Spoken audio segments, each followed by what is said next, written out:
teman-teman, balik lagi nih di Bincang Pengalaman Mahasiswa Ilmu Pemerintahan. Sebelumnya kenalin dulu nih, aku Alzena Firia dan hari ini aku bakal ajak teman-teman buat ngobrolin seputar ilmu pemerintahan, pengalaman organisasi, bahkan sampai gimana sih cara memanajemen waktu yang baik dan benar itu, yang pastinya bareng narasumber kita yang keren abis. Yuk langsung aja kita samperin nih narasumber kita.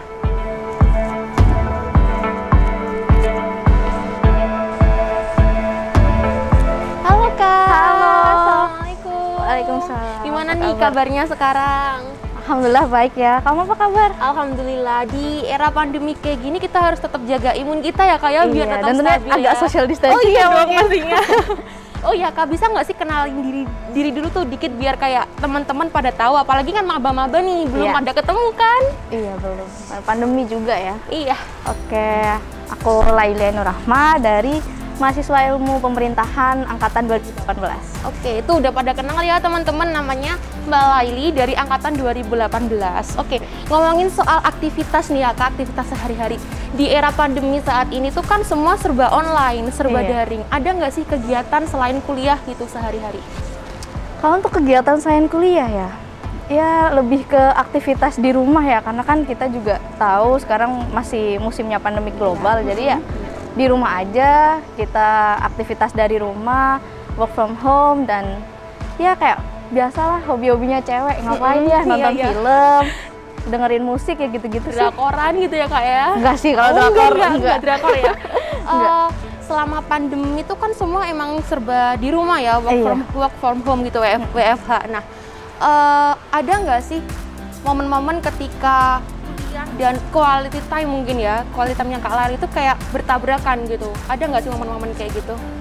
Kalau itu kayaknya pasti ya, pasti semua bertabrakan antara kuliah dan quality time, karena kan di pandemi ini kuliahnya harus dibawa kemana-mana. Kita pergi aja kita bawa kuliah, kita ke kamar juga bawa kuliah, kadang kita makan pun kita sambil kuliah gitu. Jadi ya pasti kalau keganggu.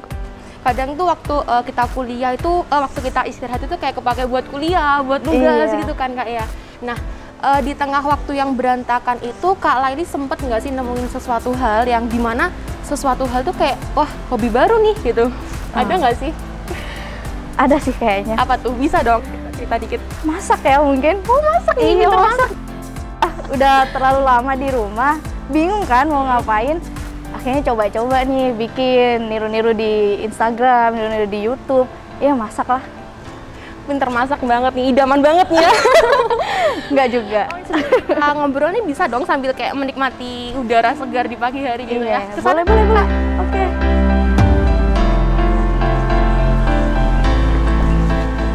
Nah, di tahun-tahun sekarang ini nih, Kak Laili kan udah bisa dikatakan sebagai mahasiswa tingkat akhir gitu ya. Nah, Iya. ada nggak sih Kak kayak satu atau bahkan lebih nih kegiatan-kegiatan yang jadi kenangan, memorable gitu?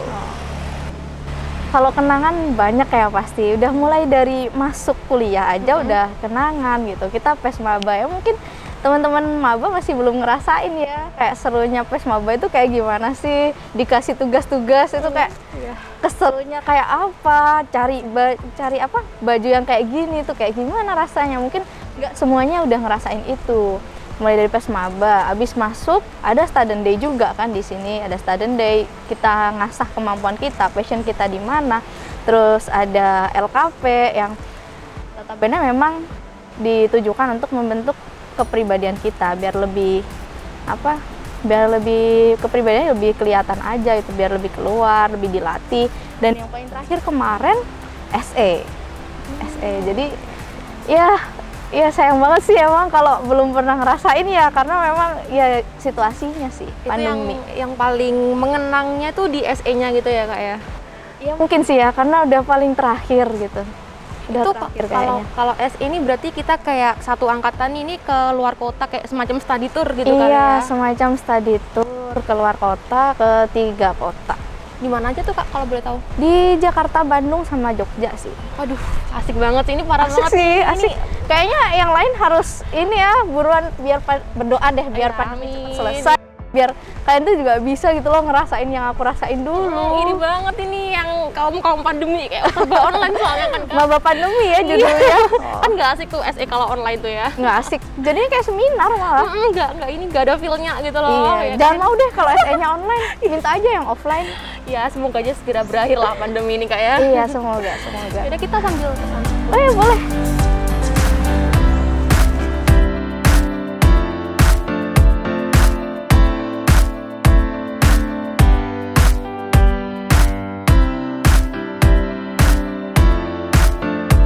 Duduk sini kali ya Kak.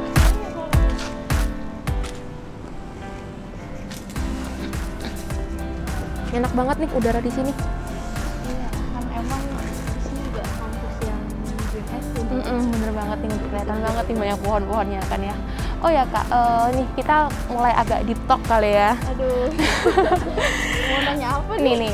sebagai mahasiswa tuh kan kita menggali ilmu, mencari ilmu tuh kan nggak mesti melulu di forum belajar ya, di forum online, forum kuliah gitu. Nah, pasti untuk mengasah soft skills kita bisa dong kayak ikut organisasi, kepanitiaan gitu. Nah, selama kakak udah kuliah di UMM nih, itu udah pernah ngikutin apa aja sih?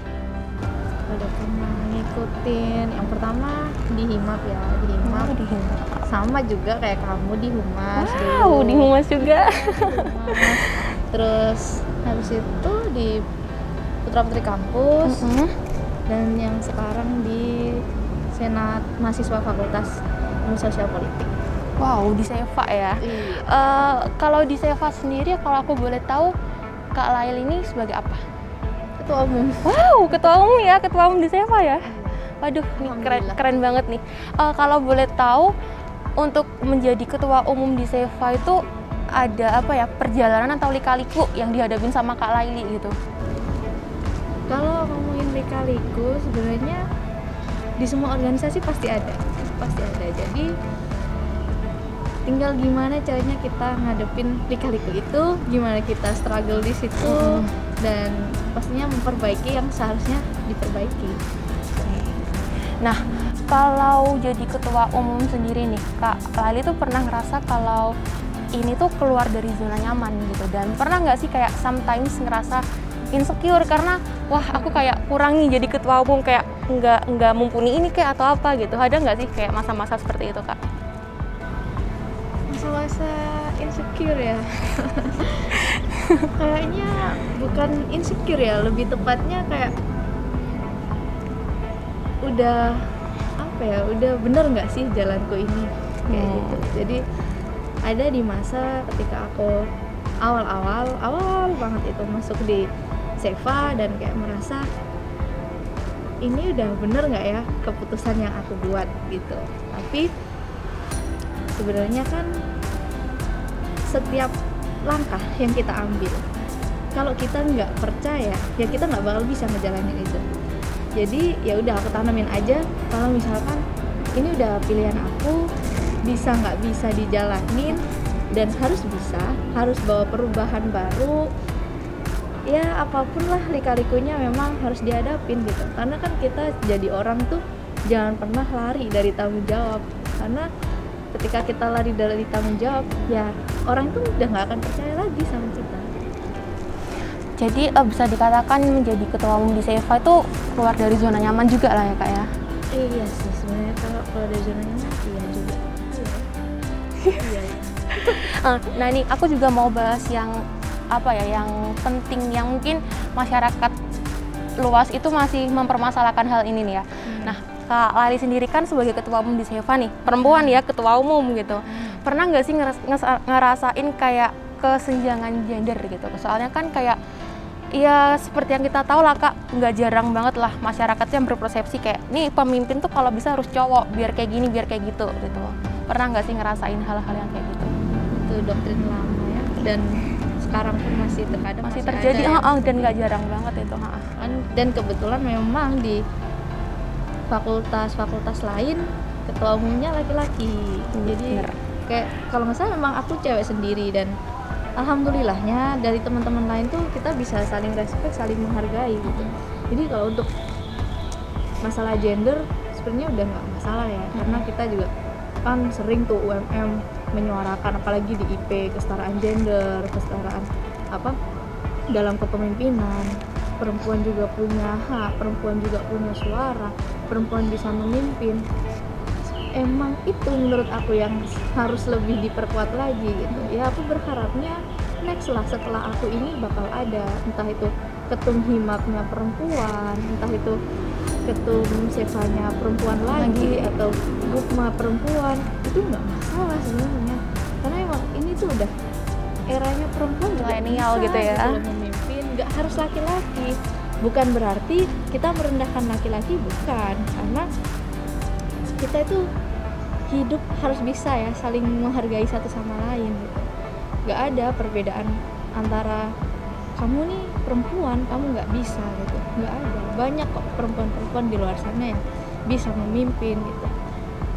Kita lihat aja sih, kan di beberapa negara Perdana Menteri juga perempuan, orang Ratu Elizabeth mimpin beberapa negara juga perempuan kan. Tapi pernah nggak sih selama periode Kak Laili penjabat sebagai Ketua Umum SEFA tuh, dalam organisasi kakak sendiri tuh di SEFA sendiri tuh kayak kakak kayak dapat omongan yang kurang enak nih dari anggota-anggotanya karena kan kakak seorang perempuan. Mungkin ada gitu, bisa dong spill dikit. Ada atau enggaknya aku juga nggak tahu ya, karena orang ngomongin itu belum tentu ngomongin kita di depan. Iya, bener banget itu ya. Nggak tahu nih ada yang ngomongin apa enggak di belakang dari anggota-anggota aku sendiri. Cuman ya udahlah, kan kita juga butuh kok dengerin omongan-omongan orang yang kayak gitu. Itu motivasi buat kita. Kadang kita nggak bakal tahu salah kita kalau nggak denger omongan orang. Bener banget ya. Kita nggak bisa jadi orang yang selalu merasa dirinya itu benar. Aku ada satu pertanyaan terakhir mungkin yang terkait Sefa ya. Terkait menjadi seorang pemimpin, menurut pendapat atau persepsi dari Kak Laili sendiri tuh, pemimpin itu dibentuk atau dilahirkan gitu? Karena kan kita juga sering ya dengar lah orang bilang pemimpin dilahirkan dari seorang pemimpin. Mungkin barangkali Kak Laili emang lahir dari lingkup keluarga yang seorang pemimpin gitu, dan jadilah ketua SEFA gitu. Bukan. Kalau menurut aku dua-duanya nggak ada yang salah. Karena kalau dalam Islam ya, setiap orang yang dilahirkan itu sudah menjadi khalifah di bumi kan, sudah harus menjaga bumi. Jadi kan benar banget. Secara harfiah berarti kita lahir itu sudah sebagai seorang pemimpin.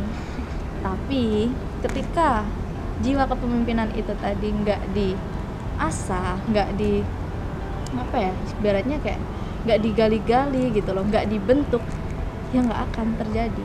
Kamu nggak akan pernah jadi pemimpin ketika kamu nggak pernah mencoba untuk memimpin. Memimpin tuh nggak harus yang tinggi gitu, nggak harus jadi ketua SEFA.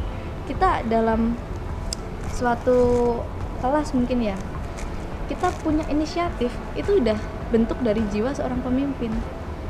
Bukan kita yang acuh, kita abai sama segala kondisi, itu malah bukan sifat seorang pemimpin. Jadi terkadang memang ada yang inisiatifnya terlalu tinggi, ada yang nggak punya inisiatif, ada yang sedang, rata-rata lah inisiatifnya. Itu sudah bentuk awal dari kepemimpinan seseorang. Karena kan memang kalau kepemimpinan tanpa adanya kualitas diri, tanpa adanya kejujuran, banyak kok pemimpin yang lalai dari amanatnya, itu banyak. Jadi yang pertama memang harus menggali lagi kualitasnya, bukan hanya dilahirkan sebagai pemimpin, tapi juga dirawat itu jiwa kepemimpinannya. Oke, jadi dari sini bisa dibilang ya buat teman-teman mungkin perempuan-perempuan di luar sana, jangan pernah takut buat jadi pemimpin, jangan pernah ragu-ragu buat jadi pemimpin ya Kak ya. Apalagi maba ya yang baru bener banget merasakan atmosfer kampus tapi belum sepenuhnya. Kalian tuh jangan pernah jangan pernah takut gitu loh buat nyoba sesuatu hal baru, karena jangan sia-siain masa 4 tahun kalian di sini itu dengan tidak melakukan apa-apa. Oke, tadi kan aku juga sempat dengar nih, selain pernah di Humas ya khususnya, terus jadi ketua umum di SEFA, Kak Laili ini juga seorang putri kampus UMM. Nah, bisa dong cerita ini sedikit gimana sih kehidupan putra-putri kampus? Barangkali nih maba-mabanya juga pengen itu join gitu di putra-putri kampus. Iya, boleh banget sih yang mau join silahkan join. Terbuka ya? Iya, pintu putra-putri kampus selalu terbuka untuk yang mau join dan mau berkembang lagi dalam hidupnya. Apa tadi pertanyaannya? Kehidupan seputar kehidupan putra-putri kampus gitu gimana sih? Kehidupan putra-putri kampus ya sama kayak manusia pada umumnya ya kita juga beraktivitas seperti biasa, ya kita kuliah juga, cuman bedanya mungkin ketika ada satu undangan, suatu acara di luar kampus yang memang notabene harus dihadiri oleh seorang duta kampus. Nah, itu baru kita attending, terus kita ada acara di rektorat mungkin ya, itu kita juga yang bertugas menyambut gitu ya. Iya, menyambut tamu-tamunya. UMM itu juga putra-putri kampus. Ya mungkin kadang juga diselingi sama humas UMM juga, cuman ya memang tugasnya duta kampus apa sih yang memperkenalkan kampusnya. Kalau di masa-masa pandemi gini tuh masih ini kayak oprek-oprek tentang putra-putri kampus masih tetap jalan ya? Insya Allah jalan, dan ya tunggu aja deh pokoknya. Kalau mau tahu follow aja Instagramnya. Sambil promosi ya. Iya, Oke, sambil promosi nih teman-teman. Kan barangkali teman-teman maba ada nih yang hobi catwalk, bisa banget langsung aja join. Dan kalian tuh nggak harus bisa untuk catwalk, nggak harus, karena kita di sana tuh juga dilatih. Jadi nggak usah khawatir ya buat kalian yang nggak tahu caranya, itu nggak tahu cara bermake up juga. Ya kita akan melatih sebisa kita kok. Tuh teman-teman, jadi jangan pernah ragu-ragu ya buat join putra-putri kampus ya. Oke, kan selama berkuliah di UMM, Kak Laili ya sudah bisa kita lihat nih banyak banget nih prestasi yang udah diraih dan apa ya, posisi-posisi penting gitu ya. Nah, kira-kira masih ada nggak sih satu atau bahkan lebih dari keinginan Kak Laili, harapan Kak Laili yang sampai sekarang belum terwujud gitu? Harapan ya pasti ada lah, semua orang pasti punya harapan. Dan menurut aku memang achievementnya seseorang itu berbeda-beda. Mungkin bagi kamu bisa masuk di humas atau di apa, itu sudah achievement dari diri kamu. Dan bagi aku sudah berorganisasi beberapa, itu juga sudah achievement. Tapi untuk prestasi yang diharapkan ya pasti ada, karena kalau kita nggak punya harapan lagi itu berarti kita nggak mau diri kita berkembang ya. Kayak udah puas sama jangan apa yang pernah puas dengan apa ya, bolehlah puas itu dalam tanda kutip bersyukur ya. Bersyukur dengan pencapaian kita itu perlu, karena kalau kita merasa selalu kurang, itu jatuhnya kita melakukan sesuatu hanya untuk dilihat orang, bukan karena jiwa kita yang pengen, tapi ya kita pengen aja gitu dilihat orang punya penghargaan ini gitu. Kayak pengen dinilai gitu ya. Pengen dinilai, pengen mendapatkan pengakuan sosial. Itu justru apa ya, nggak akan tertanam gitu loh. Semua manfaatnya, benefitnya itu nggak bakalan tertanam dalam diri kita kalau pemikirannya yang seperti itu. Nah, kita kan nggak tahu ya kalau Kak Laili, kalau aku sih kadang menjalani kuliah aja tuh kayak udah aduh capek banget nih, nge-zoom nih 1 jam 2 jam tuh kayak udah pegel banget nih kepala mata gitu ya. Apalagi ditambah dengan organisasi, dengan putra-putri kampus tadi. Nah, ada nggak sih kayak tips self healing ala putri kampus kayak gini nih? Ada nggak sih tips-tipsnya gitu? Jalan-jalan sih. Jalan-jalan aja ya. Iya, cuman masalahnya gini, aku nggak bisa memberikan tips self healing ya buat kalian, karena setiap orang tuh punya self healing yang berbeda-beda. Mungkin ada tipe yang pengennya tidur seharian, ada tipe yang suka jalan-jalan, ada tipe yang ya udah di rumah aja nonton film sampai habis juga ada. Kalau aku memang tipenya yang jalan-jalan. Buat refresh pikiran, karena nggak kamu aja kok yang capek, aku juga capek kuliah. Iya, kayak kita tuh serba online tuh semakin capek, semakin penat gitu loh Kak ya. Karena dosen tuh kayak nggak lihat-lihat gitu kalau ngasih tugas. Bener banget, iya bener bisa banget langsung sih. Kasih ini gitu. Ya memang tugas kita untuk belajar, cuman ya gitulah, mau nggak mau namanya kuliah harus dikerjain tugasnya. Iya sih, emang ya udah ya gimana lagi kan, mau nggak mau gitu ya Kak. Iya. Kalau tentang manajemen waktu sendiri nih, gimana sih Kak Laili itu cara membagi waktu gitu biar kayak tidak bertabrakan, nggak kayak yang akhirnya berbenturan gitu loh. Gimana sih? Kayaknya kalau manajemen waktu aku jangan ditiru ya sama teman-teman, karena nggak semua orang kuat gitu loh sama manajemen waktu aku, karena aku mengerjakan tugas kuliah itu menunggu waktunya dikumpulkan. Waduh, mepet deadline gitu ya. Aku tipe orang yang memang SKS, sistem kebut semalam. Jadi jangan ditiru ya buat teman-teman yang karena nggak semua orang tuh apa ya bisa gitu loh ngerjain dengan sistem SKS gitu. Kalau bisa ya teman-teman begitu dikasih dikerjakan dong, jangan nunggu nanti karena nanti tuh nggak ada habisnya. Iya benar. Jadi kalau secara manajemen waktu aku akan mengerjakan mana yang harus didahulukan, bukan terperinci yang kayak ini baru aja dikasih tugas kayak gini berarti harus langsung dikerjain, bukan. Tapi ketika hari itu juga aku diberi tugas dan ngumpulnya masih besok dan hari itu ada agenda lain, misalkan ada agenda organisasi, ya organisasi dulu yang aku duluin ya. Jadi tergantung prioritas. Iya, tergantung prioritas dan memang mana duluan nih yang mepet deadline gitu. Tapi ya pesan aku buat teman-teman itu kalau bisa organisasi dan kuliah itu harus imbang. Gak ada ceritanya orang berorganisasi nilainya jelek gara-gara organisasi, itu nggak ada. Kalau kalian memang mau dan sudah bersedia buat terjun di dalam organisasi, jangan pernah nyalain organisasi yang bikin nilai kalian jelek. Ya, malah harus sebaliknya, kalau organisasi kalian bagus, ya nilai juga harus bagus. Karena kan juga di organisasi itu kita menambah pengalaman, nambah relasi berproses lah Kak ya. Berproses. Dan selama aku di organisasi juga nggak ada kok yang ketika aku harus terjun di salah satu acara terus aku nggak bisa ngerjain tugas, nggak ada yang kayak gitu. Nggak ada. Pasti ada waktu. Pasti. Iya, tergantung gimana kita menyikapinya aja gitu, yang bagi-bagi waktu. Gimana cara kita buat nentuin lah prioritasnya yang mana. Nih, jadi buat teman-teman khususnya maba mungkin yang belum atau bahkan takut buat join organisasi karena ini takut nilainya jeblok kayak kurang bisa bagi waktu tuh, join aja deh. Ini kata Kak Laili gimana caranya kita ngebagi waktu aja gitu ya. Nggak usah yang ragu-ragu gitu lah, langsung join aja gitu kan. Kita bisa kali ya sambil keliling-keliling lagi nih, sambil ngajak teman-teman buat keliling UMM nih. Tur UMM. Iya, tur UMM sambil touring gitu. Iya Kak. Ini sambil kita menikmati suasana kampus ya Kak ya. Boleh dong sepatah dua patah lah motivasi buat teman-teman yang nonton di rumah. Motivasi aku ya buat teman-teman, jadilah orang yang bermanfaat untuk orang lain dan lingkungan sekitar kalian.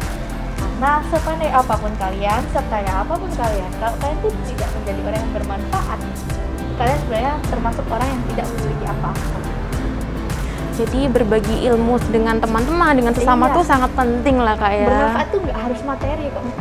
Ilmu juga manfaat, tenaga juga manfaat. Ya pokoknya kita itu punyalah rasa empati, kepedulian sama orang lain, sama lingkungan. Itu penting banget sih.